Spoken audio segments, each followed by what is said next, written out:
నమస్తే అండి. నమస్తే. ప్రస్తుత కాలంలో చాలామంది కూడా బీఎస్సీ అగ్రికల్చర్ కంప్లీట్ చేసినటువంటి విద్యార్థులకు చాలా డౌట్స్ ఉన్నాయండి. ఏంటంటే వాళ్ళు ఎంఎస్సీ వైపు వెళ్ళాలా? లేదంటే అగ్రికల్చర్ బిజినెస్ మేనేజ్మెంట్ వైపు వెళ్ళాలా? అంటే ఏబీఎం రిలేటెడ్ వెళ్ళాలని ప్రస్తుతం ఉన్న యువత చాలా టెన్షన్‌లో ఉన్నారు. అది ఏంటనే ఒక డౌట్‌లో పడిపోయి ఉన్నారు. కరెక్ట్. సో, దానికి మీ యొక్క సలహా ఏంటంటారు? రైట్. జనరల్‌గా ఏంటంటే అండి, ఇప్పుడు అగ్రికల్చర్ బీఎస్సీ అనేది ఎప్పుడైతే గవర్నమెంట్ జాబ్స్ అనేది కొంచెం తక్కువైతున్నాయో, స్టూడెంట్స్ అనేవాళ్ళు ఆల్టర్‌నేటివ్ సొల్యూషన్స్ వెతుక్కోవడం ఎక్కువైపోయింది. ఎట్లా ఇప్పుడు ఫర్ ఎగ్జాంపుల్ మనకి అగ్రికల్చర్ చదివిన తర్వాత ఉండే ఆప్షన్స్ ఏమేమి ఉంటాయి? ఒకటి హైయర్ ఎడ్యుకేషన్ వాళ్ళ కోర్ సబ్జెక్ట్ అయినటువంటి ఎంఎస్సీ, ఇది agronomy, entomology, pathology, soil science, genetics, plant breeding ఇట్లాంటివి. లేదు దాంట్లో ఆప్షన్స్ తక్కువ ఉన్నాయా, ఎక్కువ ఉన్నాయా అనేది కన్‌ఫ్యూజన్‌లో ఉంటే next they are going for ABM, agri business management. అంటే ఈ అగ్రి బిజినెస్ మేనేజ్మెంట్ అనే కోర్సు, అంటే ఈ మేనేజ్మెంట్ కోర్స్ అనేది ఇటు స్టూడెంట్స్‌ని ఎట్లా ఫీల్ చేస్తుందంటే, అగ్రికల్చర్ బీఎస్సీలో పంట పండించడం నేర్చుకుంటారు. ఏబీఎం అంటే అగ్రి బిజినెస్ మేనేజ్మెంట్‌లో పండించిన పంటని ఎలా అమ్మాలో అనే కాన్సెప్ట్‌ని, అంటే ఈ మేనేజ్మెంట్ సబ్జెక్ట్‌ని కంప్లీట్‌గా నేర్చుకోవడం జరుగుతుంది. దీనివల్ల ఏమవుతుంది, జాబ్‌లో మంచి మంచి పొజిషన్స్‌కి వెళ్ళాలనుకున్న వాళ్ళకి మంచి ఆప్షన్స్ ఉంటాయి. లేదు ఈ ఏబీఎం కంప్లీట్ చేసి ఓన్ ఆర్గనైజేషన్ పెట్టుకోవాలనుకున్న వాళ్ళకి కూడా this is one of the best option. ఎందుకంటే ఒక ఆర్గనైజేషన్ పెట్టాలి అంటే ఖచ్చితంగా we need to have a proper knowledge. ఎందుకంటే ఈ మేనేజ్మెంట్ కోర్సులో ఏమేమి ఉంటాయి? HR, marketing, finance, operations, business analytics ఇవన్నీ కలిపితేనే ఒక బిజినెస్‌ని రన్ చేయొచ్చు. మనం స్లోగా రన్ చేసేది స్మాల్ స్కేల్ ఇండస్ట్రీ ఉంటుంది కాబట్టి ఇన్ని డిపార్ట్మెంట్స్ కాకుండా అసలు బేసిక్ నాలెడ్జ్ ఎలా ఉంటుందనేది, కంప్లీట్ ఇన్ఫర్మేషన్ అనేది ఇది తెలుస్తుంది. ఓకే. కమింగ్ టు మీరు అడిగిన క్వశ్చన్కి వస్తే ఈ ఎంఎస్సీ చేయాలా, ఏబీఎం చేయాలని. నేను జనరల్గా ఏది బిలీవ్ చేస్తానంటే, మీరు ఏ కోర్స్ చేసినా కోర్స్ కంప్లీట్ అయిపోయిన తర్వాత ఆపర్చునిటీస్, అంటే మీరు సస్టైన్ అవ్వడానికి కెరియర్లో మంచి పొజిషన్స్కి వెళ్ళాలంటే మంచి ఆపర్చునిటీస్ ఉండాలి. మంచి ఆపర్చునిటీస్ అంటే ఎలా? సస్టైనబుల్ శాలరీస్, ఓకే, ప్లస్ కెరీర్‌లో గ్రోత్స్ అనేవి ఎట్లా ఉండాలంటే కార్పొరేట్ లెవెల్‌లో నెక్స్ట్ లెవెల్ ఇప్పుడు 7 లాక్స్ వచ్చింది. తర్వాత 10 లాక్స్, తర్వాత 15 లాక్స్, తర్వాత 20 లాక్స్, లేదా ఆన్ సైట్ ఆపర్చునిటీస్, ఫారెన్‌లో ఏదైనా మంచి మంచి ఫుడ్ ప్రాసెసింగ్ యూనిట్స్‌లో మంచి పొజిషన్స్ ఇట్లాంటివి ఏదైనా ఉంటే మాత్రం నేను డెఫినెట్‌గా సజెస్ట్ చేస్తాను. కాకపోతే ప్రస్తుతం ఉన్న సిట్యుయేషన్స్‌లో గవర్నమెంట్ జాబ్స్ అనేవి తక్కువగా ఉన్నాయి కాబట్టి స్టూడెంట్స్ కూడా ఎంఎస్సీ కోసం కొంతమంది చూస్తున్నారు. వాళ్ళకి నేను ఏం సలహా ఇస్తున్నానంటే, ఎంఎస్సీ చేయాలనుకుంటే ఎంఎస్సీతో ఆపొద్దు. పీహెచ్డీ కంప్లీట్ అయిపోయిన తర్వాత ఈక్రిస్ అట్లాంటి international crops research for semi-arid tropics అట్లాంటివి ఏదైతే ఉన్నాయో వీటిల్లో మీరు జూనియర్ సైంటిస్ట్గా ఎట్లా సెటిల్ అయితే మాత్రం కెరీర్ చాలా బాగుంటుంది. అవి చేయాలి అంటే ఎంఎస్సీలో ప్రైవేట్ ఆర్గనైజేషన్ ద్వారా వెళ్ళకండి. ఎంఎస్సీకి go with ICAR PG entrance exam, దాంట్లో వస్తే వెళ్ళండి. ఎందుకంటే ప్రైవేట్లో వెళ్తే మళ్ళీ మీకు 5-6 లాక్స్ ఇంక్లూడింగ్ హాస్టల్ కలిపి 6-7 లాక్స్ అవుతుంది. ఎంఎస్సీ తర్వాత కూడా సేమ్ ఆపర్చునిటీస్ 20-25,000 ఉంటున్నాయి. అంటే చాలామంది స్టూడెంట్స్ చెప్తుంటారు కాబట్టి దాని బదులు గో ఫర్ ఏబిఎం. ఈ మేనేజ్మెంట్ కోర్స్లో పీజీడిఎం అని ఒకటి ఉంటుంది, post graduation diploma in management. ఈ పీజీడిఎంలో ఏబిఎం అనేది అగ్రికల్చర్ వాళ్ళకి స్పెషలైజ్డ్ సబ్జెక్ట్. దాన్ని ఏమంటారంటే స్పెషలైజేషన్ అంటారు, లైక్ హెచ్ఆర్, మార్కెటింగ్ లాగా. దీనివల్ల ఏమవుతుంది, ఫస్ట్ ఇయర్ కోర్ సబ్జెక్ట్స్ అన్ని నేర్చుకుంటాం, సెకండ్ ఇయర్లో ఆప్షనల్స్, ఎలెక్టివ్స్ అంటారు వాటిని. ఈ ఎలెక్టివ్స్లో ఏబిఎం తీసుకోవచ్చు, దాంతోపాటుగా డ్యూయల్ స్పెషలైజేషన్ ఉంటుంది కాబట్టి ఆల్టర్నేటివ్స్గా మార్కెటింగ్ కానీ, ఫినాన్స్ కానీ, ఆపరేషన్స్, బిజినెస్ అనలిటిక్స్, హెచ్ఆర్ ఏదైనా తీసుకోవచ్చు. దీంట్లో మళ్ళీ 2 బెనిఫిట్స్ ఏముంటాయి స్టూడెంట్స్కి, అగ్రి కంపెనీస్ వస్తాయి, రిమైనింగ్ మీరు తీసుకున్న స్పెషలైజేషన్స్ కంపెనీస్ వస్తాయి.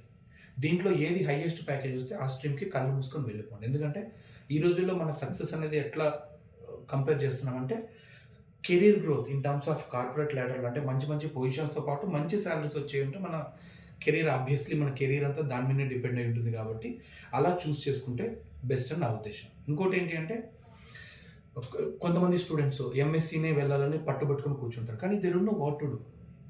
నేనేం చెప్తున్నాను, ఫారెన్లో ఎవరన్నా మీకు తెలిసిన వాళ్ళు ఫారెన్ వెళ్తే కూడా ఆపర్చునిటీస్ చాలా బాగుంటాయి. ఎప్పుడు బ్యాకప్లో మీకు ఖచ్చితంగా మీకు కెరీర్లో సపోర్ట్ చేసే ఒక టీం, అంటే ఆల్రెడీ ఆ అగ్రికల్చర్ ఫీల్డ్లో మంచిగా సెటిల్ అయిన వాళ్ళు ఉంటే it is very easy to get in to the fields. ఆ ఫీల్డ్లో వెళ్ళడానికి చాలా ఈజీ ఉంటుంది. అలా కాకుండా కొంతమంది అగ్రానమీ, ఫుడ్ సైన్సెస్ ఇట్లాంటివి ఆస్ట్రేలియా, కెనడా తీసుకొని అక్కడ ఆపర్చునిటీస్ లేక తిరిగి మళ్ళీ రిటర్న్ వస్తున్నారు. దానివల్ల ఏమవుతుంది, 40 లాక్స్, దాదాపు 40 లాక్స్ ఖర్చు అవుతుంది. 40 లాక్స్ ఖర్చు అయిన తర్వాత మళ్ళీ ఈ 40 లాక్స్ ఎవరు రీపే చేయాలి? స్టూడెంటే. ఫారెన్లో చదువుకున్నంత మాత్రం మీకు 20లు, 30లు, 40లు రావు. అక్కడే చదువుకున్న పోస్ట్ గ్రాడ్యుయేషన్ డిప్లొమా, ఇక్కడ చదువుకున్న certificate are same, and subject అంతా కూడా సేమే ఉంటుంది. బట్ ఇక్కడికి వచ్చిన తర్వాత మళ్ళీ again you are looking for 7 lakhs jobs, 8 lakhs jobs అనేది అది కరెక్ట్ కాదని నా ఉద్దేశం. దానికి నేనేం సజెషన్ చేస్తానంటే, ఇండియాలో కాకుండా ఫారెన్లో వెళ్ళాలనుకుంటే మాత్రం ద బెస్ట్ మీరు బ్యాక్గ్రౌండ్లో వెరిఫై చేసుకోండి. Who are going to support you. ఈ 2 years అయిపోయాక సపోర్ట్ కూడా ఎట్లా ఉంటుంది?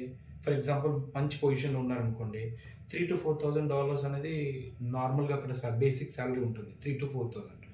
3,000 వేసుకున్నా కానీ ఆల్మోస్ట్ 2.5 to 3 lakh రూపీ. అక్కడ ఆల్రెడీ మన వాళ్ళు ఉంటారు కాబట్టి ఎక్స్పెండిచర్ కూడా తగ్గుతుంది కాబట్టి, అంటే ప్రతిదీ బ్యాలెన్స్ చేసుకోవాలి.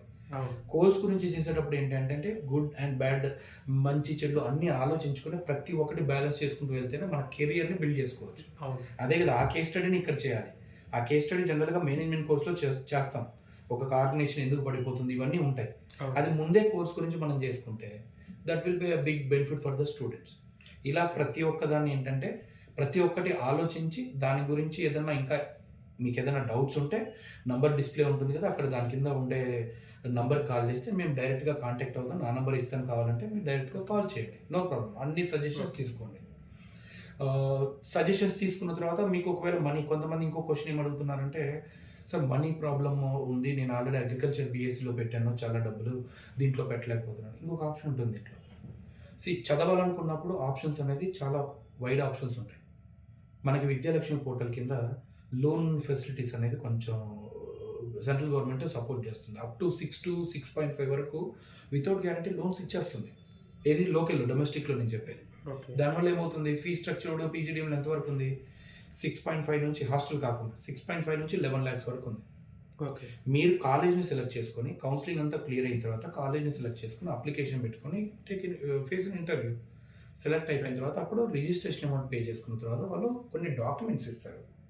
ఆ డాక్యుమెంట్స్ పరంగా తెలిసిన బ్యాంక్ మేనేజర్ దగ్గరికి వెళ్ళామనుకోండి, it will be very easy for to get a loan అనమాట. ఆ గ్యారంటీ అని, దానికి కావాల్సిన డాక్యుమెంట్స్ అన్ని డీటెయిల్స్ అన్నీ అడుగుతారు. అవన్నీ సబ్మిట్ చేస్తే అయిపోతుంది.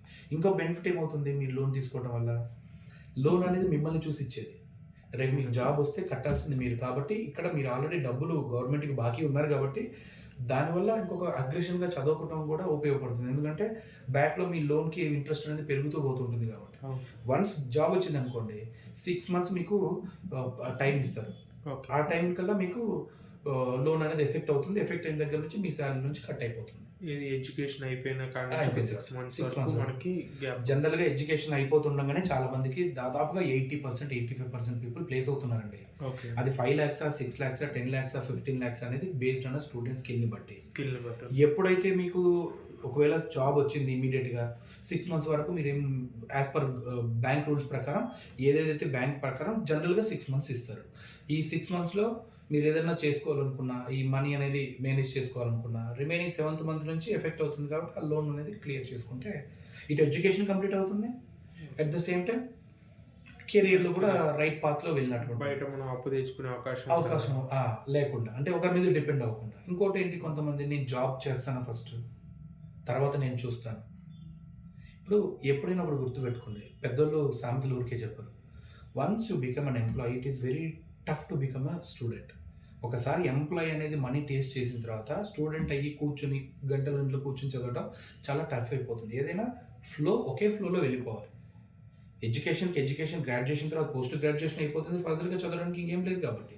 ఏది పిహెచ్డీలలో కాకుండా నార్మల్ మేనేజ్మెంట్ కోర్స్ అయితే దాని తర్వాత మీకు ఆల్రెడీ ఎడ్యుకేషన్ అయిపోయింది, ప్లస్ రేపు కార్పొరేట్లో మీరు 10 lakhs ప్యాకేజ్ వచ్చే వరకు they will ask for your management course certification like MBA కానీ పీజీడీఎం కానీ. ఇలా ఉన్నప్పుడు ఏమవుతుంది, ఖచ్చితంగా దే విల్ ఆస్క్. అప్పుడు ఆల్రెడీ మీది సబ్జెక్ట్ అయిపోయింది, కోర్స్ కూడా అయిపోయింది, జాబ్లో వెళ్ళిపోయారు, అన్నీ సాఫీగా వెళ్ళిపోతాయి. అప్పుడు మీకు ఇంకొకటి ఏముంటుంది, కార్పొరేట్లో 10 lakhs 15 lakhs ఎలా చేయాలనేది అదొకటి. అలా మీరు గ్రోత్ అనేది చూసుకోవాలి. కానీ బేసిక్లో మీకు మంచి ఆపర్చునిటీ వచ్చిన తర్వాత మీ సర్టిఫికేషన్ లేదు, మళ్ళీ నేను జాబ్ అడ్జస్ట్ చేస్తాననేది అది చాలా టైం టేకింగ్ ప్రాసెస్. అది నేను సజెస్ట్ చేయను. జనరల్గా ఏదున్నా ఏ స్టూడెంట్ అయినా ఫ్లోలో వెళ్ళిపోవాలి. ఏజ్ ఉన్నప్పుడే చదువుకుంటేనే మనకి మైండ్ సెట్ ఉంటుంది. ఎందుకంటే ఏజ్ మైండ్ సెట్ వచ్చే కొద్దీ మనకి ఏంటంటే అన్ని మేనేజింగ్ థింగ్స్ ఎక్కువ అయిపోతాయి, లిజనింగ్ థింగ్స్, అండర్స్టాండింగ్ థింగ్స్ తక్కువ అయిపోతూ ఉంటాయి. దానివల్ల నేను ఇలా సజెస్ట్ చేస్తాను. ఇంకేమైనా డౌట్స్ ఉన్నాయనుకోండి, కింద స్క్రోల్ అవుతున్న నంబర్కి డైరెక్ట్గా కాల్ చేయండి. ఓకే, మా టీమ్ అసిస్ట్ చేస్తుంది, లేకపోతే నా నంబర్ డైరెక్ట్గా ఉంటుంది, అది కూడా చూడండి. ఒకవేళ మీకు ఏదైనా ఇన్ఫర్మేషన్ కావాలంటే డైరెక్ట్గా నాకు కాల్ చేయండి.